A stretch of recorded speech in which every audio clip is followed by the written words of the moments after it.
Buenas tardes, les saluda Ana Anca, presidenta de la Fundación Cultural Neoana para el Desarrollo Integral de las Artes, con el auspicio de Editorial Tinte Moriche, los amigos y amigas de la Universidad Central de Venezuela, de la Universidad de Costa Rica y la Casa Andrés Bello de Caracas, Venezuela. Le presentamos del sur, Venezuela, América y Centroamérica. Hoy con Costa Rica, con nuestra querida, hermosa Julieta Dobles, ¿sí?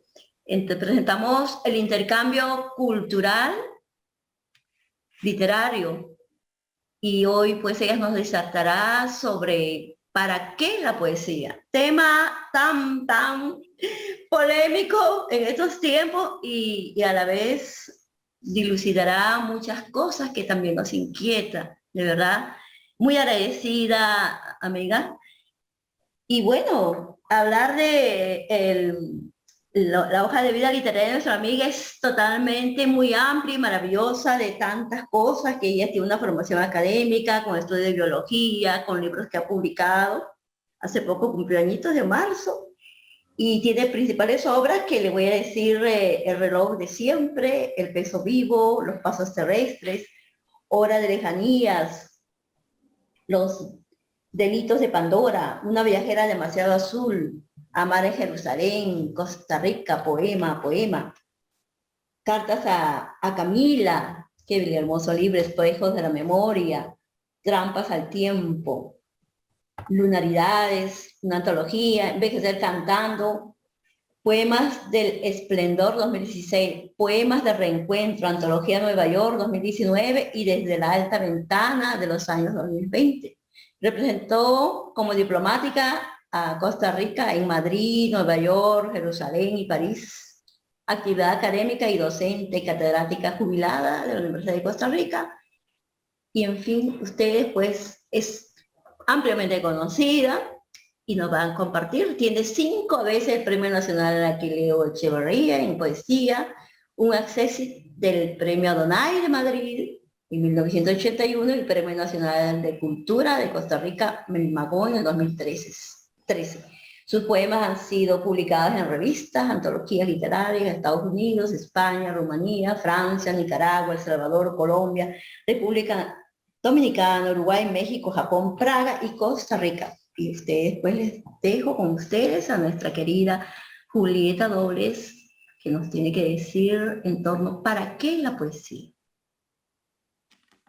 Muchísimas gracias, Ana, por haberme invitado. Me encanta hablar de la poesía. Este es un trabajo que yo hice hace varios años y curiosamente es una charla que incluye poesía, porque yo pongo ejemplos. Claro, pongo ejemplos de mis libros, que son los que mejor conozco. Entonces vamos a ir, es una charla un poco diferente. Al final va a haber espacio para preguntas o comentarios.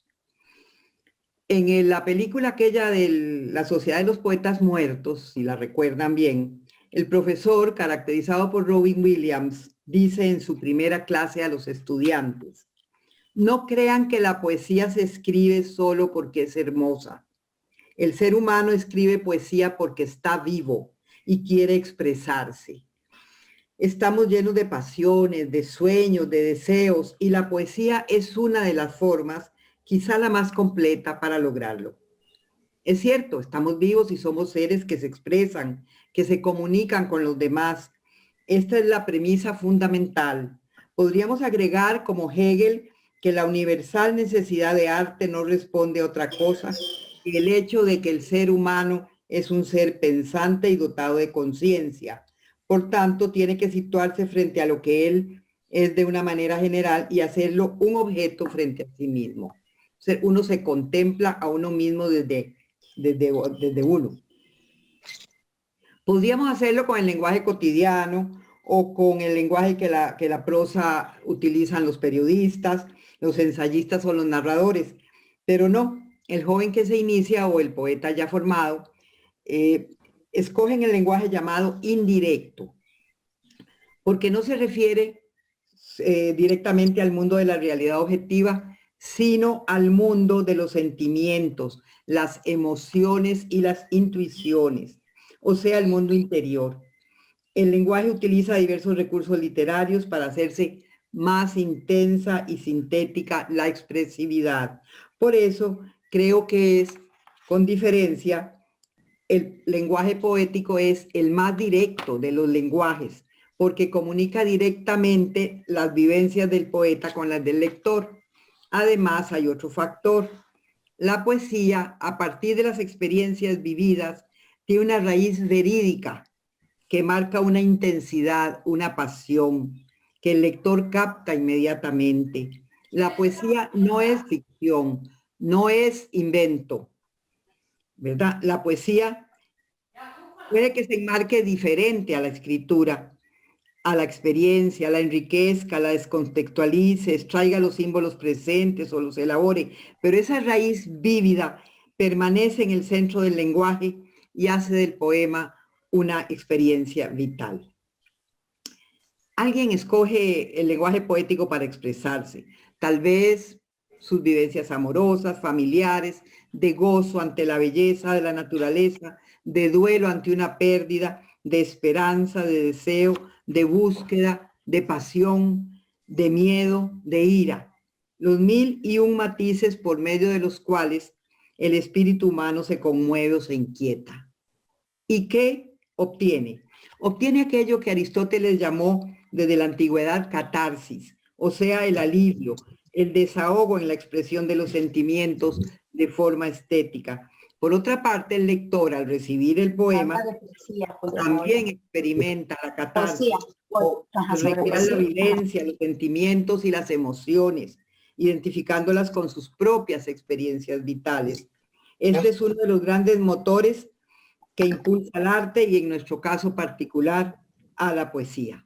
Hay otras funciones con la comunicación y la expresividad en la poesía, pero estos son los dos principales espejos bifrontes, o sea, uno frente al otro, que son para verse a sí mismo.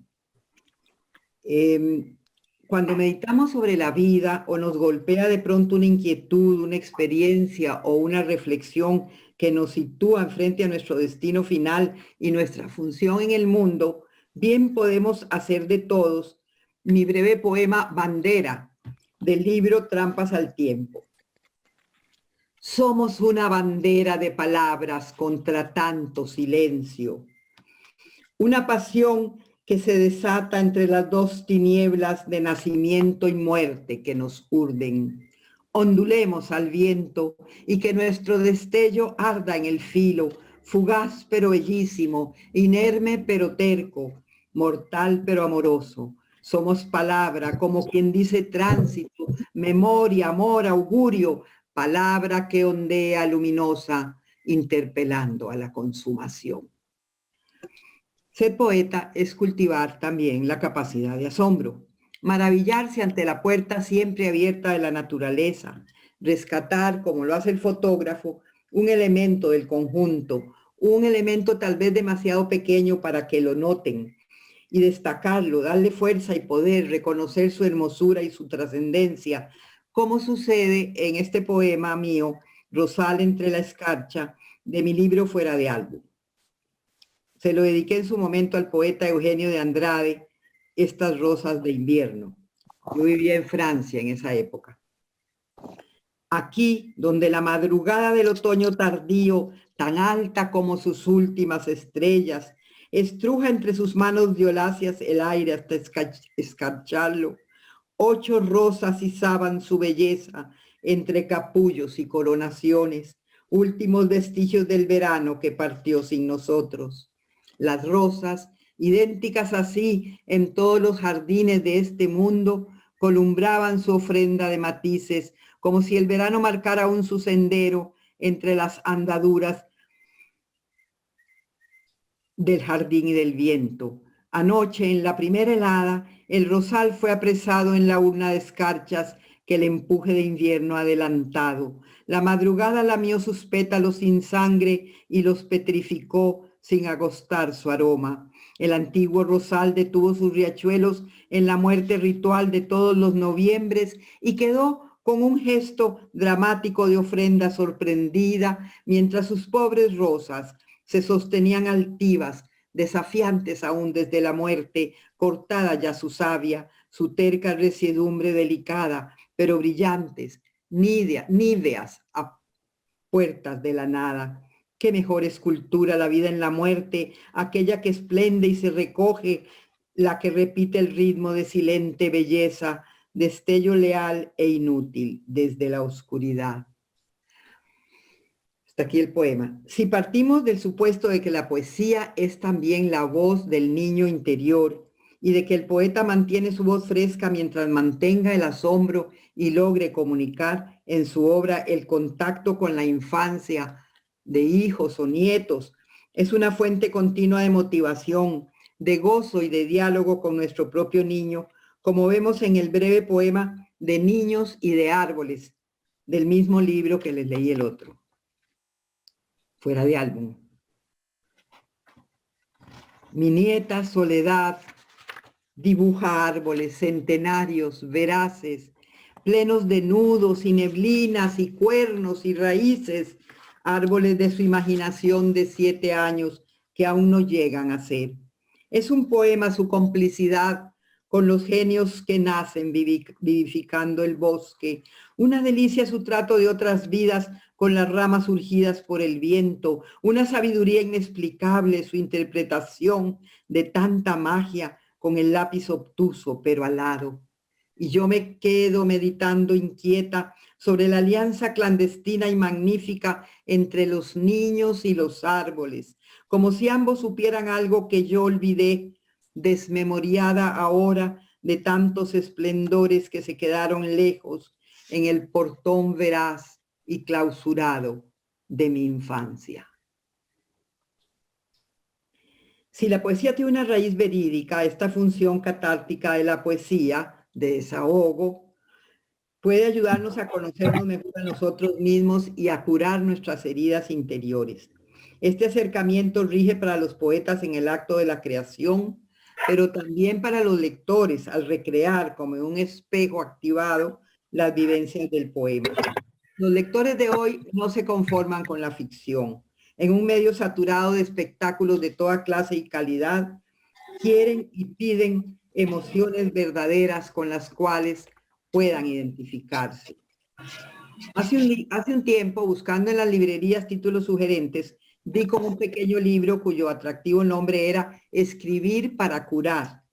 Esto me conectó inmediatamente con mis experiencias de tantos años en talleres literarios, donde he observado que muchas personas llegan buscando no solo las bases para erigir una obra literaria, sino y principalmente para indagar dentro de sí a través del poema propio e iniciar un tipo de curación, la curación por la palabra. Leí el librito con avidez y realmente era un manual de tratamiento psicológico de problemas a través de la expresión escrita. Bueno. Y la anécdota. Dicha lectura confirmó algo. Estoy en un... Nacer hacia lo humano es nuestro verdadero nacimiento. De verdad. Hay que cerrar los micrófonos, por favor. Mira, ahí está la sopa. Los caminos de dicha evolución son a veces tortuosos y difíciles y en todo caso infinitamente variados. Una de estas vías de iniciación es la creación poética. La mayoría no lo escogemos nosotros. Ella nos encuentra y se nos manifiesta como camino de expresión. Creamos el poema y el poema nos va configurando, descubriendo, develando ante nuestro propio asombro. Siempre recuerdo la anécdota de Jorge Luis Borges cuando le fue entregado el premio Cervantes en Alcalá de Henares. Aquella clara mañana de otoño, en medio de la solemnidad del momento, el poeta ciego se inclinó hacia el rey Juan Carlos de España y le dijo: Su Majestad, usted y yo nos parecemos en algo. Ninguno de los dos ha escogido su destino. Y es que los poetas descubrimos nuestra vocación cuando ya ella nos ha descubierto a nosotros y se nos ha hecho iniciar el camino de humanización. La página en blanco es ante todo una pantalla espejo donde va a reflejarse lo desconocido de nosotros mismos, las voces múltiples e inesperadas que nos forman, lo subconsciente y lo primitivo, lo comunal y lo profundamente individual. Ya lo dijeron los psicoanalistas, el arte es un camino privilegiado de expresión donde los intrincados laberintos de la psiquis humana se manifiestan de una manera intensamente clara y reveladora. Esta es, a mi criterio, la función primordial de la creación por la palabra, la más primitiva y la más esencial, la que logra que afloren las múltiples voces que configuran nuestra humanidad. Según los poetas que suscribimos el manifiesto trascendentalista, la poesía es una vía de conocimiento, de sendero iniciático que nos permite descubrir realidades interiores. Un lector agudo podría descubrir en la obra poética de una vida leída cronológicamente un universo personal irrepetible, una ideología no explícita y sí subyacente siempre. El ser humano es su propia creación y aquí está el poema para descubrir esa creación y su secreta y compleja red interior. Por eso no hay dos voces idénticas, ni siquiera semejantes en poesía. Y por eso los lectores se identifican o no con los poetas según su propio universo se acerque o no a lo leído, a los motivos de vida que subyacen en lo profundo del texto y a la forma literaria que el poeta adopta y que no es mero vehículo, sino parte sustancial de esta visión de mundo individualizada. Porque el binomio tradicional que le dicen a uno que la poesía es forma y fondo, no hay tal. Ambos elementos, separados por la teoría, se dan en una unidad indisoluble y así se afectan uno al otro inevitablemente y se van definiendo y delineando recíprocamente, forma y fondo. Ahora, si me lo permiten, centraremos la atención en 4 poemas más que enfatizan la búsqueda interior, escogidos entre los de en algunos de mis poemarios. El primero está en el libro Fuera de Álbum y se refiere a la pérdida de mi madre, cuando murió mi madre, y eso es algo que si vivimos lo suficiente lo vamos a tener que soportar, la muerte de los progenitores. Ahí exploro sobre el dolor de la pérdida, ¿verdad? Surgen entonces, cuando sufrimos esa partida de los padres ancianos, surgen entonces nuevas claves escondidas de nuestra personalidad. Se rememora la infancia y se augura nuestra consumación. Es como si de pronto, en medio del vacío y del silencio de la partida del progenitor, pudiéramos prever nuestro propio final al presenciar el acabarse de la vida familiar, que por muchos decenios fue uno de los ejes fundamentales de nuestra existencia. De nuevo, la muerte como uno de los temas fundamentales del poeta. En el poema La casa cerrada, que da su nombre a la sección, la angustia de presenciar el final de una larga época riquísima que nos definió como personas toma forma. Voy con el poema. La casa de mi madre sigue allí en pie, extrañamente en pie, como el tronco de un árbol ya vacío a ras de la tormenta. Pero nada se mueve en ella, nada bulle detrás de las paredes agobiadas, nada pulsa excepto el desamparo que busca ansiosamente viejos ecos en los amplios zaguanes, donde el silencio anida como pájaro roto, más penoso aún después de tanta música.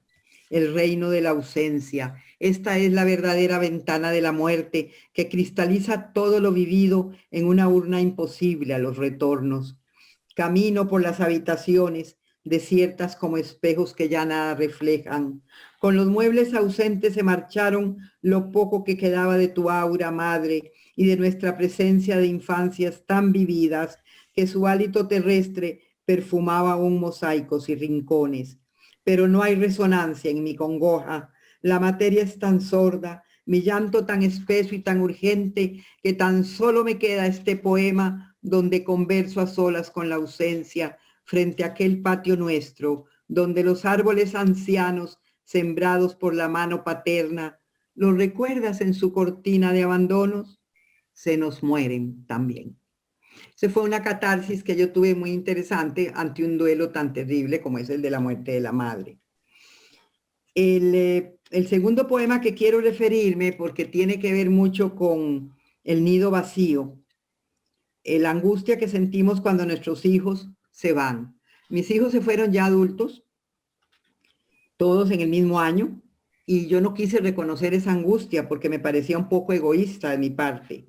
Sin embargo, cuando escribí este poema, Ráfaga, pude descubrir que la pérdida y la soledad estaban doliendo y que la intensidad de ese sordo dolor pudo liberarse, reconocerse y encontrar su catarsis en la palabra poética, enmarcada en la sabia sentencia de Khalil Gibran que coloqué como epígrafe: tus hijos no son tuyos, son hijos del anhelo de la vida.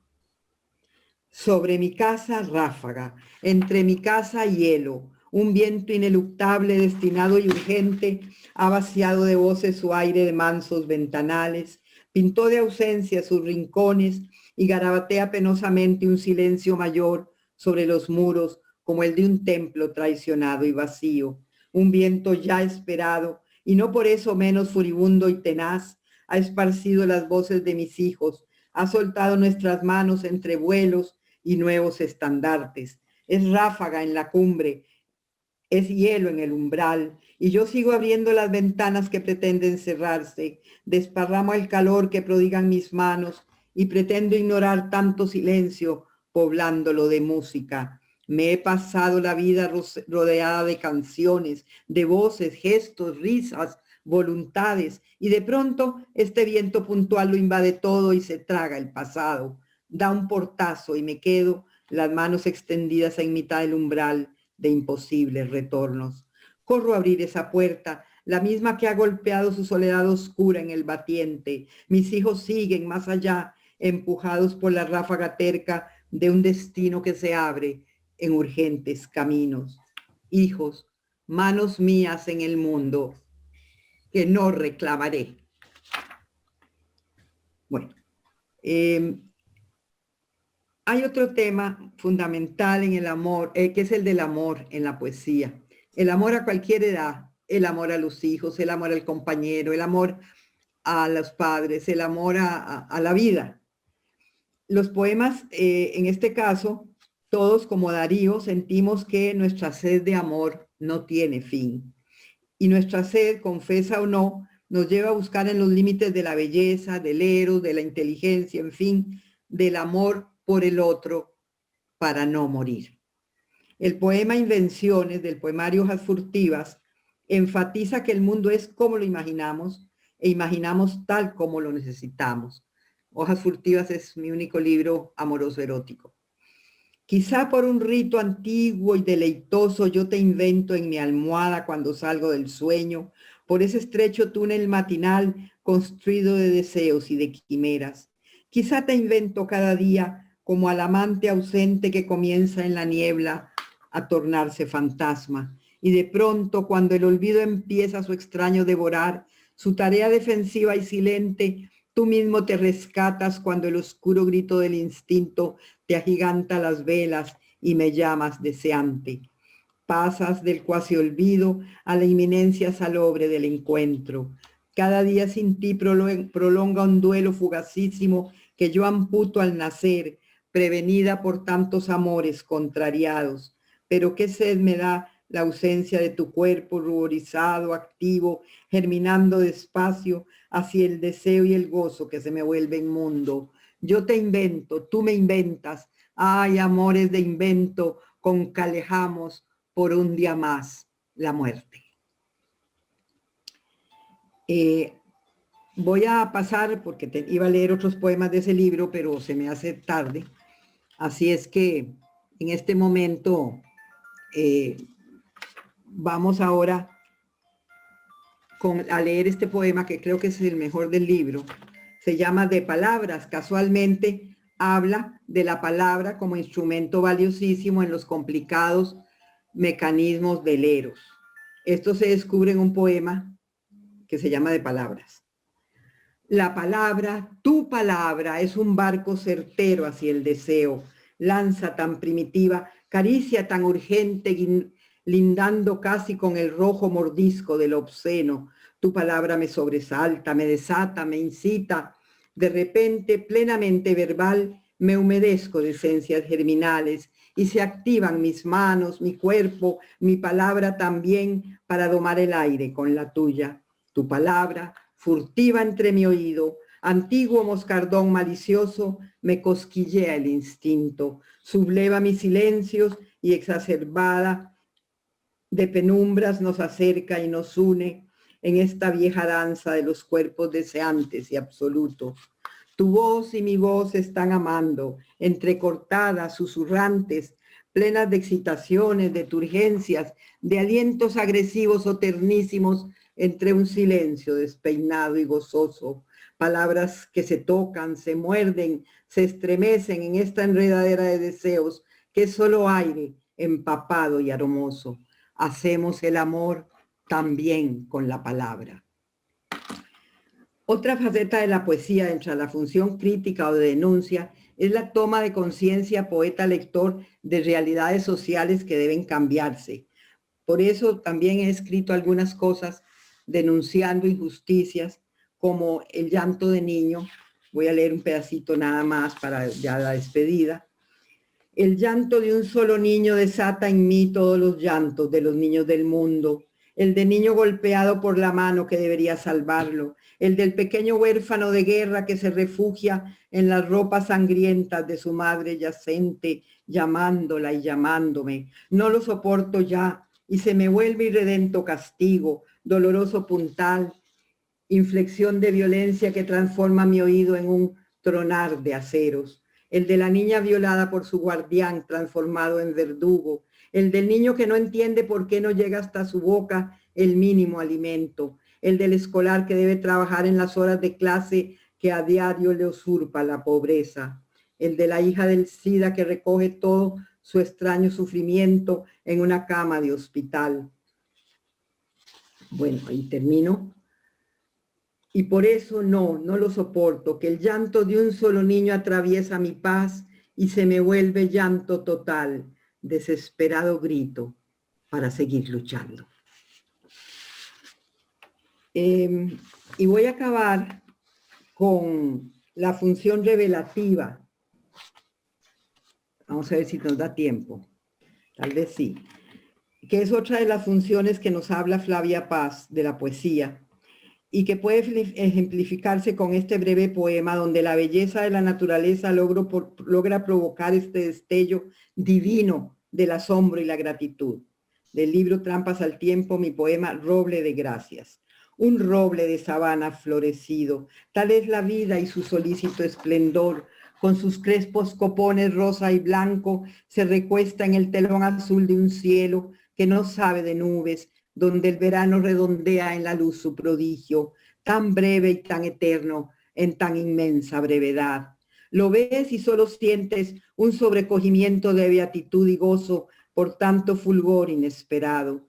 Así la vida, nuestra vida, punto de inflexión del universo, la vida que se abre en esplendores con sus veranos titilantes, sus inviernos verdes e iridiscentes, sus desnudeces dolorosas en el mutar y vuelta de cada temporada incierta y frágil, un roble de sabana florecido, así la vida, pulso de diosa en medio de la fiesta interrogante.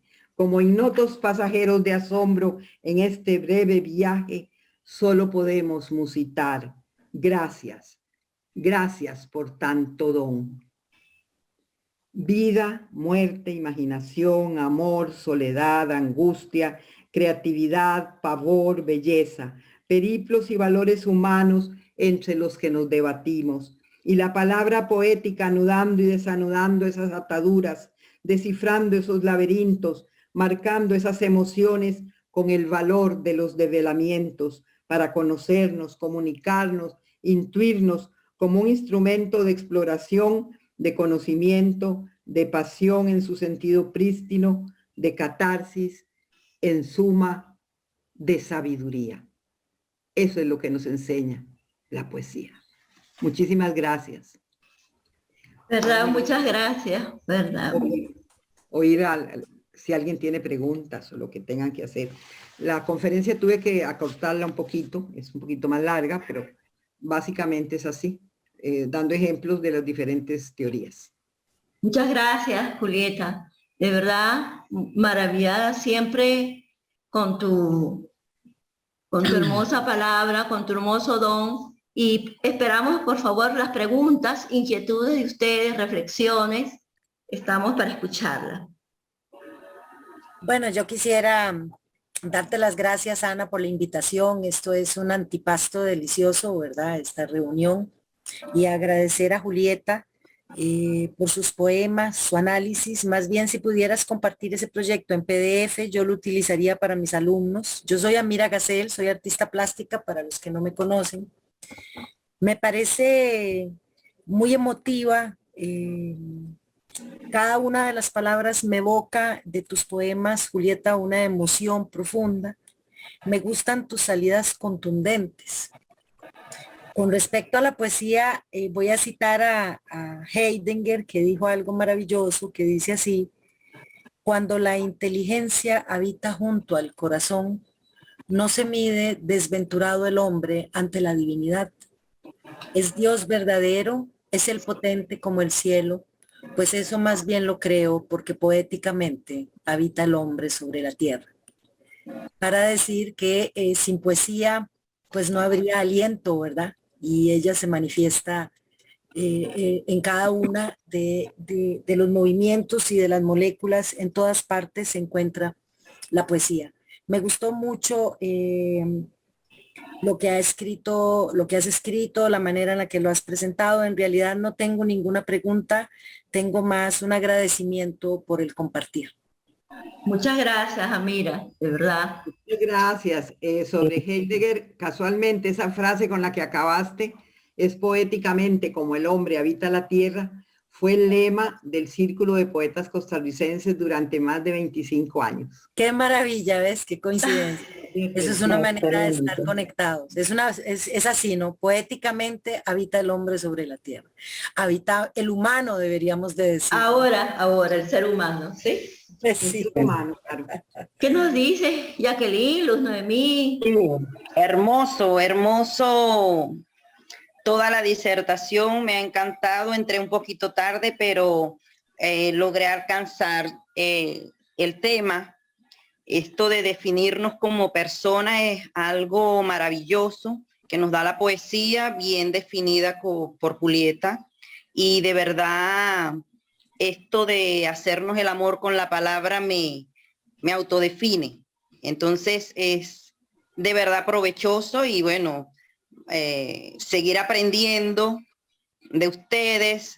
Y me encantó todo su escrito. Quisiera saber dónde la puedo leer, si tiene alguna página, dónde puedo leer sus textos, dónde la puedo seguir, porque me encantaron. Muchas gracias. Usted no vive en Costa Rica, ¿verdad? No, Venezuela, Maturín, Monagas, Venezuela. Ya. Es que, bueno, aquí en la librería se consiguen mis libros, en las editoriales estatales, que son las que me han publicado normalmente. Okay. Yo no tengo casi nada en línea. Hay poemas sueltos míos. Si usted mete Julieta Dobles en internet, probablemente en diferentes lugares, hay poemas míos enteros que se grabaron en recitales o en lugares así, o sencillamente están ahí en Wikipedia y en todo eso. Pone Julieta Dobles y ahí le saldrá alguna cosa. Sí, ok, maravilloso. Perdón, si puedo decirlo, Julieta, yo estuve buscando bastante sobre vos. Me parece que aparece poco en internet para la amplitud de tu trabajo. Así es, justamente. Muy poco. Yo esperaba encontrarme hasta con un sitio. Si en algún momento desearas hacer un catálogo online o algo, pues yo te puedo ofrecer mis conocimientos como un regalo. Me pareció que no había nada verdaderamente a la altura de lo que vos representás. Así es, ¿no? De verdad. Ese texto que has hablado, una parte también tocaste el tema sobre la sanación, que me interesa mucho. Soy maestra Reiki, pero también arte terapeuta y las artes son sumamente sanadoras. ese texto sería lindo citarlo en algún taller de escritura que ha ayudado a tantas personas también a desahogarse y a tener catarsis muy interesantes. Les agradecemos su participación en el intercambio cultural literario del Sur Venezuela, América Central, hoy Costa Rica, con la hermosa participante, poeta Julieta Dobles, con el tema profundo, ¿para qué la poesía? Asimismo, les invitamos para otros encuentros de este maravilloso intercambio. Fueron nuestros queridos patrocinantes, el colectivo editorial Tinte Moriche, las amigas y amigos de la Universidad Central de Venezuela, la Universidad de Costa Rica y la Casa Andrés Bello. Por supuesto, la Fundación Cultural Neoana para el Desarrollo Integral de las Artes, el que le habla su presidenta, Ana Anca. Muchas gracias.